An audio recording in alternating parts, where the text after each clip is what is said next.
여기 일본 기술 무역회사 직원이 있는데요. 한국의 기술이나 전통은 일본에 비해 열등하다고 믿고 있습니다. 그는 어떠한 이유로 이렇게 믿게 되었고 도대체 무슨 일이 벌어지게 되는 걸까요? 그리고 어떤 일로 충격을 받게 되는지 궁금합니다. 그럼 오늘 사연 시작합니다. 거울에 비친 내 모습을 바라보며 검은 머리를 단정한 올림머리로 정리하고 있었어요. 제 이름은 아키요.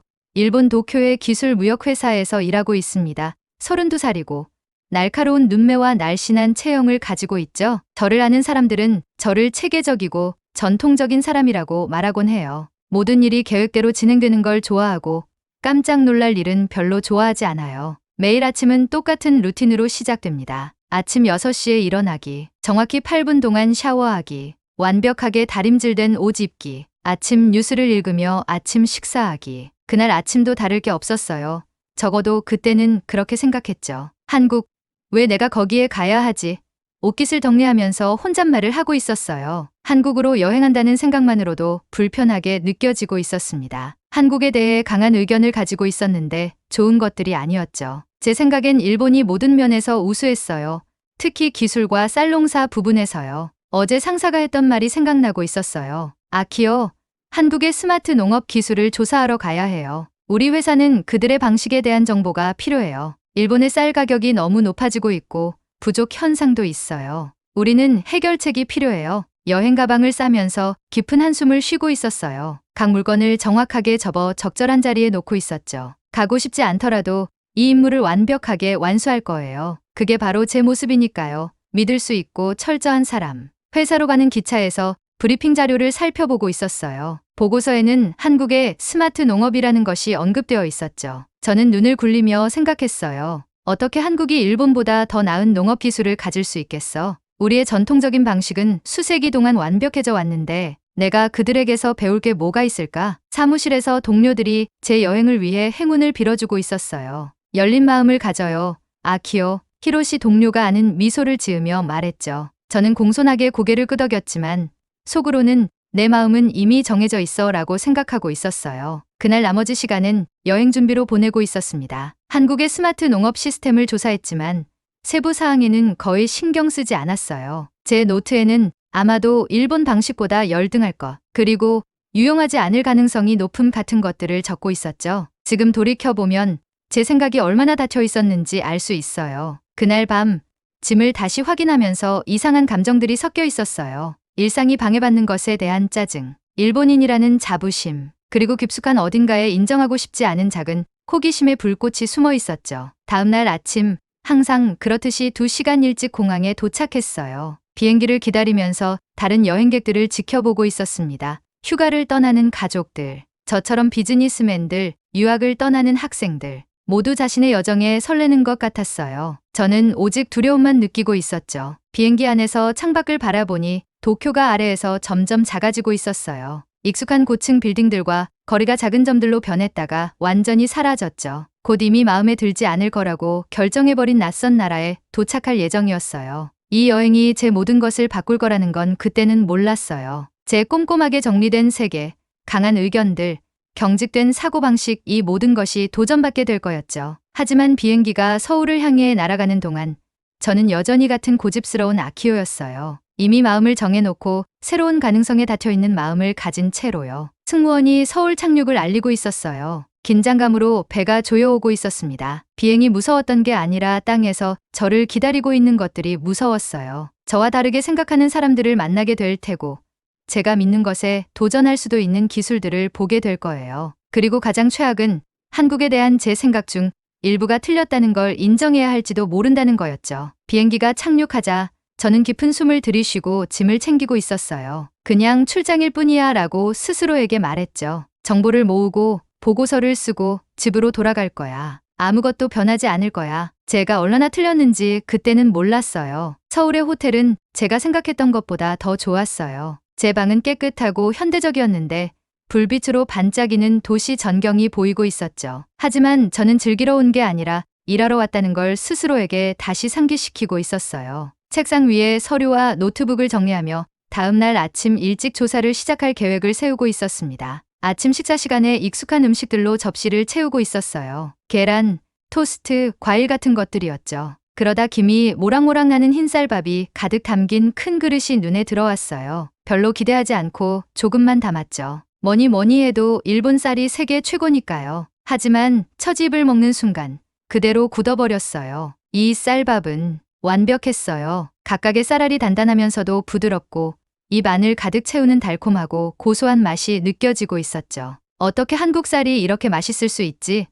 자신도 모르게 한 입 더, 또 한 입 더 먹고 있었어요. 이게 일본 쌀보다 맛있을 리가 없어 라고 생각하면서도 그릇에 있는 모든 밥알을 다 먹고 있었어요. 내 안에서 뭔가 불편한 감정이 일고 있었는데 마치 내 믿음 주변에 쌓아놓은 벽에 처음으로 작은 균열이 생긴 것 같은 느낌이었죠. 아침 식사 후 농업 기술 전시회로 향했어요. 일본의 방식에 비할 수 없는 기본적인 농업 전시물들을 볼 거라고 생각했죠. 하지만 제가 본 것은 저를 말문이 막히게 만들었어요. 전시장은 머리 위로 윙윙거리며 날아다니는 드론들, 실시간 데이터를 보여주는 컴퓨터 화면들, 자동화된 농업 시스템 모형들로 가득 차 있었습니다. 한쪽 구석에서는 사람들이 드론이 어떻게 논을 모니터링하는지 시연하는 한 남자 주변에 모여 있었어요. 그 남자는 서원이라는 한국의 스마트 농업 엔지니어였어요. 42살 정도로 보였고 탄탄한 체격에 웃을 때 눈가가 주름지는 친절한 눈매를 가지고 있었죠. 기술 작동 방식을 설명할 때 자신감 있고 열정적인 목소리로 말하고 있었어요. 우리 시스템은 모든 것을 추적해요. 수위, 토양 영양분, 식물 성장, 심지어 온도의 작은 변화까지도요. 그가 사람들에게 말하고 있었어요. 이것은 농부들이 더 나은 결정을 내리고 더 적은 자원으로 더 많은 쌀을 재배할 수 있게 도와줍니다. 저는 뒤에 서서 의심스러운 마음으로 메모를 하고 있었어요. 하지만 서은이 차트와 사진으로 실제 결과를 보여주며 발표를 계속하자 제 펜 움직임이 느려지기 시작했어요. 그 수치가 인상적이었거든요. 20% 적은 물로 30%더 많은 쌀을 재배한다니 어떻게 이런 일이 가능한 걸까요? 발표가 끝나자 질문을 준비한 채 서은에게 다가갔어요. 일본 기술무역회사에서 왔다고 딱딱하게 자기소개를 하고 있었죠. 아, 한국에 오신 것을 환영합니다. 그가 저를 당황하게 만드는 따뜻한 미소로 말했어요. 우리 시스템을 더 자세히 보여드릴 수 있어 기쁩니다. 그 후 3시간 동안 서은은 저를 전시회 곳곳으로 안내해주고 있었어요. 드론이 어떻게 사람 눈에 보이기 전에 벼 질병을 감지할 수 있는지 보여주었고 농부들의 휴대폰으로 직접 데이터를 보내는 토양 센서도 시연해 주었죠. 심지어 완벽한 간격으로 벼 모종을 심을 수 있는 작은 농업 로봇을 직접 조작해 볼 기회도 주었어요. 한 시연 중에 시스템이 갑자기 작동을 멈췄어요. 서은이 당황하거나 당혹스러워할 거라고 생각했죠. 하지만 그는 침착하게 팀원들을 모아 문제를 분석하고 몇 분 안에 고쳤어요. 문제는 그저 풀리기를 기다리는 퍼즐일 뿐이에요.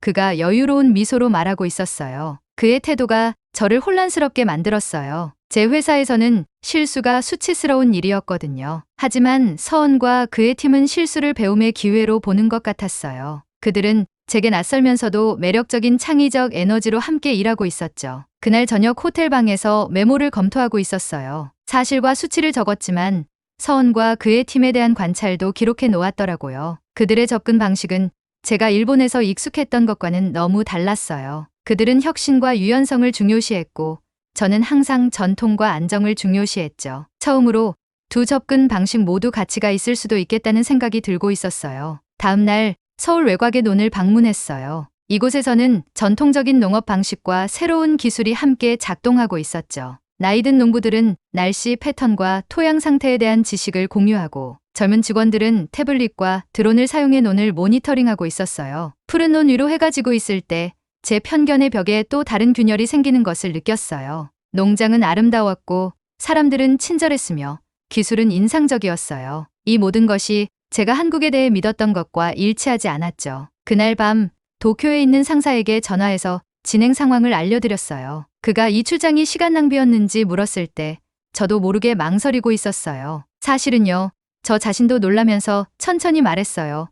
여기서 배울 게 많다고 생각합니다. 이 말이 제 입에서 나오니 이상했지만 어쩐지 맞는 말 같았어요. 서울의 스카이라인을 바라보면서 이 여정이 제가 예상치 못한 방식으로 저를 변화시키고 있다는 걸 깨달았어요. 그리고 우리는 이제 막 시작이었죠. 한국에서의 일주일이 빠르게 지나갔어요. 매일 스마트 농업과 그것이 일본의 쌀 문제를 어떻게 도울 수 있는지에 대해 더 많이 배우고 있었죠. 하지만 이제 도쿄로 돌아와서 저는 가장 큰 도전에 직면하고 있었어요. 비행기가 착륙하자 익숙한 도쿄의 스카이라인이 저를 맞이하고 있었어요. 모든 것이 똑같아 보였지만 마음속으로는 뭔가 달라진 느낌이 들고 있었죠. 제 노트북은 한국 농업 기술에 대한 정보로 가득 차 있었고 머릿속은 새로운 아이디어로 가득했어요. 그리고 제 마음은 다음에 무엇을 해야 할지 확신이 서지 않고 있었죠. 사무실에서 상사가 제 보고를 기다리고 있었어요. 그래, 아키요. 한국에서 뭘 배웠나? 그가 의자의 등을 기대며 물었죠. 깊은 숨을 들이쉬고 있었어요. 일주일 전만 해도 일본 방식이 여전히 우수하다고 말할 방법을 찾았을 거예요. 하지만 그건 정직한 말이 아니었을 거예요. 한국의 스마트 농업 기술은 정말 인상적입니다. 이 말을 하는 것이 이상하게 느껴지면서도 말했어요. 그들의 쌀 생산은 우리보다 더 효율적이에요. 물과 화학물질을 덜 사용하면서도 더 많은 쌀을 재배하고 있어요. 상사의 눈썹이 놀라움으로 올라가고 있었어요. 그는 다음 주 이사회 회의를 위한 자세한 보고서를 준비해달라고 부탁했죠. 제 자리로 돌아가는 동안 동료들이 저를 지켜보고 있다는 걸 느낄 수 있었어요. 제가 한국에 대해 불평하며 돌아올 거라고 예상했겠죠. 하지만 저는 오히려 그들의 방식을 칭찬하고 있었어요. 그날 저녁 늦게까지 일하면서 모든 메모를 정리하고 있었죠. 쌀 생산량 증가를 보여주는 차트들, 광활한 논을 모니터링하는 드론 사진들, 완벽한 정밀도로 벼를 심는 로봇 영상들. 증거는 분명했어요. 한국이 이 기술에서 우리보다 앞서 있었죠. 하지만 보고서를 쓰면서 중요한 것을 기억하고 있었어요. 기술만으로는 답이 아니었어요. 한국에서는 그들이 새로운 방식과 전통 지식의 균형을 어떻게 맞추는지 봤거든요. 둘 다 가치가 있었죠. 다음날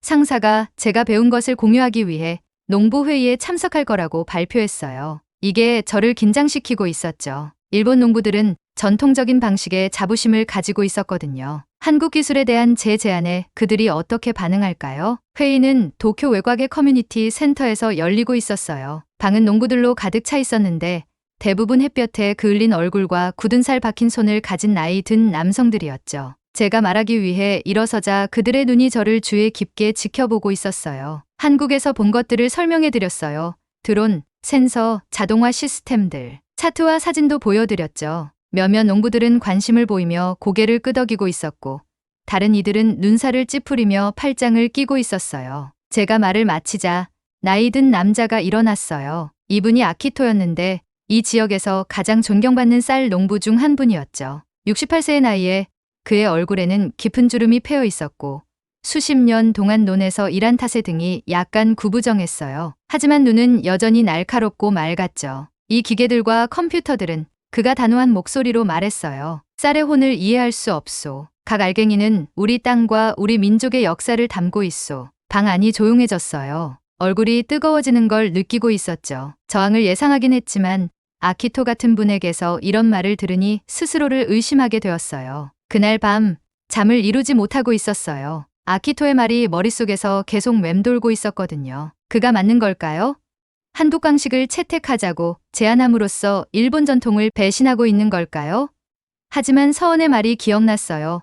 문제는 그저 풀리기를 기다리는 퍼즐일 뿐이에요. 이것도 퍼즐이었어요. 어떻게 우리 전통을 존중하면서도 새로운 기술을 받아들일 수 있을까요? 다음 날 아침, 제가 이전에 한 번도 하지 않았던 일을 했어요. 아키토에게 전화해서 그의 논을 방문해도 되는지 물었죠. 놀랍게도 그는 동의했어요. 아키토의 농장은 한국 농장과는 다른 방식으로 아름다웠어요. 논은 땅의 자연스러운 곡선을 따라 펼쳐져 있었고 아침 햇살에 물이 유리처럼 반짝이고 있었죠. 심지어 농가도 마치 거기에 속한 것처럼 보였어요. 아키토 자신처럼 오래되고 튼튼했죠. 논을 걸으면서 아키토는 손가락으로 어떻게 흙을 검사하는지 보여주고 있었어요. 어떻게 바람 소리를 듣고 날씨 변화를 예측하는지, 어떻게 냄새만으로 쌀이 준비됐는지 알 수 있는지도 말이에요. 이 지식은 여러 세대의 농부들로부터 온 것이오. 그가 말했어요. 할아버지가 아버지에게 가르쳤고 아버지는 나에게 가르쳐 주셨지. 그의 일하는 모습을 지켜보면서 중요한 것을 깨닫고 있었어요. 한국의 스마트 농업 시스템이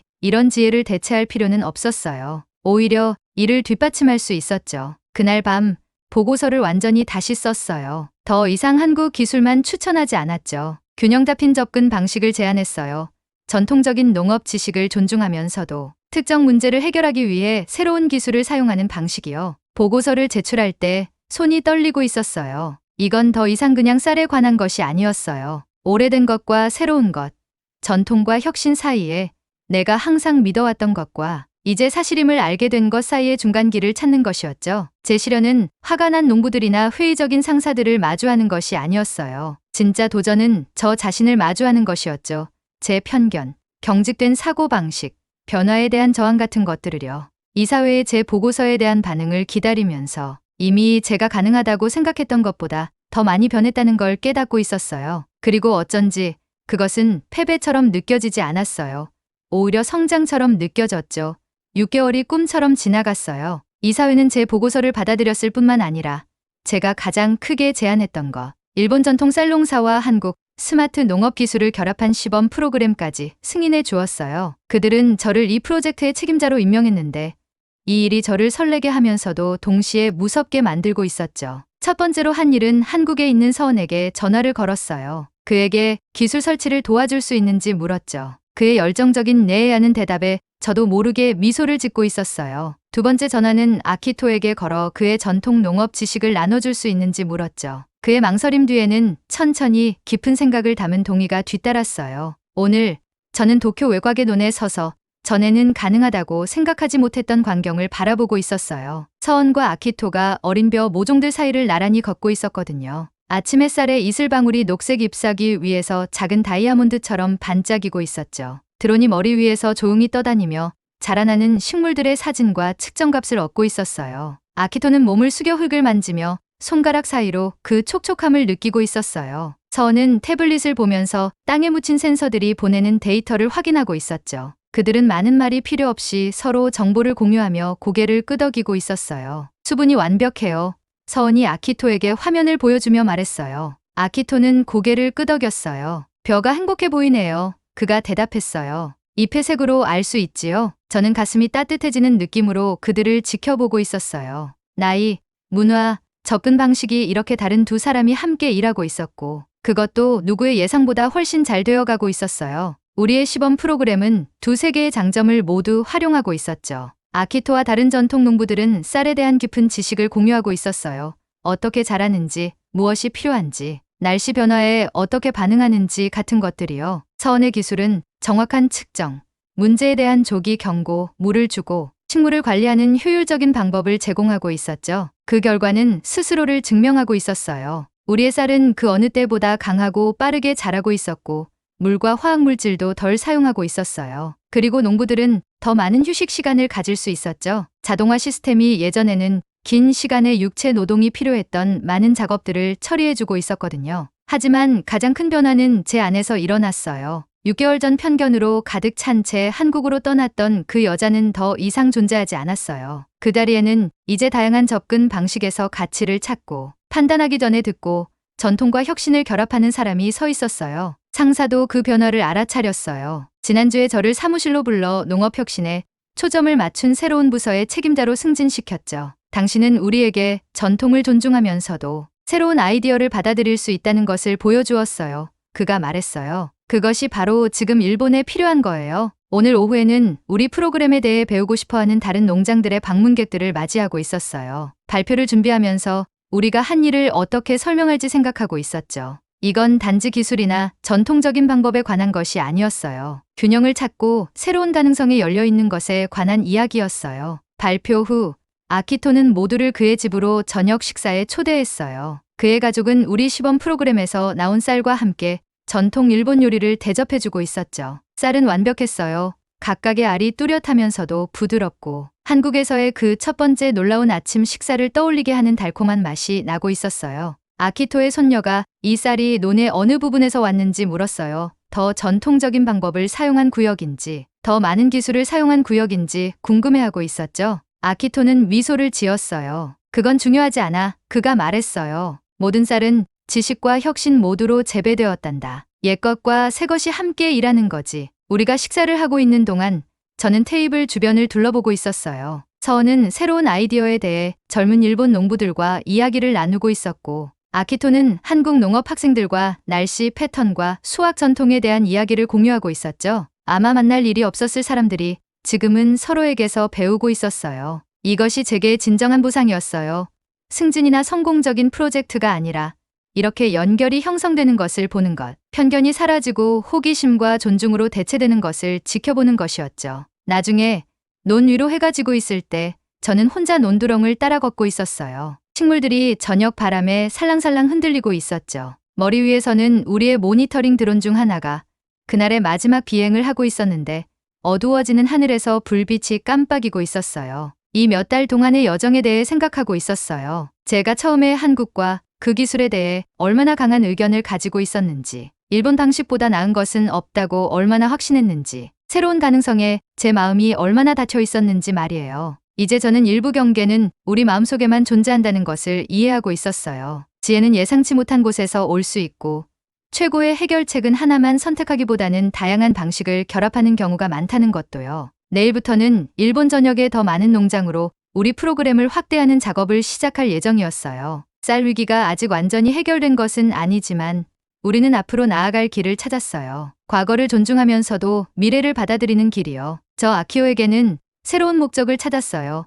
전통과 혁신 사이, 한때는 연결하기에 너무 다르다고 생각했던 문화 사이에 다리를 놓는 것이요. 제 세계는 이제 더 넓어졌고 여정이 시작되기 전에는 상상하지 못했던 가능성으로 가득 차 있어요. 그리고 이 모든 것에 감사하고 있어요. 여하튼 사연을 보내주신 아키오 씨에게 감사드립니다. 네, 그럼 오늘 사연 어떻게 들으셨나요? 오늘 사연이 재미있으셨다면 구독과 좋아요, 그리고 알림 설정까지 부탁드리고요. 지금까지 저는 사연 읽어드리는 감동사연의 외 미연이었습니다. 끝까지 시청해주신 모든 분들 고맙습니다. 더 좋은 영상으로 다시 찾아뵐게요. 감사합니다.